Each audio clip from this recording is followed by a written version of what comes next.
இந்த வாராகி இப்படி கும்பிடலாமா, அப்படி கும்பிடலாமா, வீட்டுல வைக்கலாமா, வைக்க கூடாதா, படம் கண்டிப்பா வைக்கணுமா, வச்சா இது போல பிரச்சனைகள் எல்லாம் வருகிறதே, அதெல்லாம் எவ்வாறு நாங்க சமாளிக்கிறது அப்படின்னு சமூக வலைத்தளங்களில் இது பல்வேறு விதமாக பகிரப்பட்டு வருகிறது. வாராகி ஒரு அழகான தாய். அவளை நீங்க படம் தான் வைக்கணும், சிலை தான் வைக்கணும், இப்படிதான் வைக்கணும், அப்படிதான் வைக்கணும், அதெல்லாம் கிடையவே கிடையாது.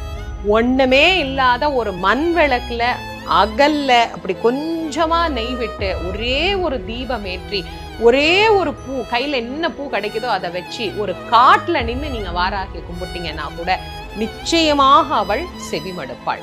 வாராகியினுடைய வழிபாட்டுல மிக மிக முக்கியமான விஷயம் ரெண்டே ரெண்டு தான். ஒண்ணு உண்மை, இன்னொன்னு தூய்மையான அன்பு.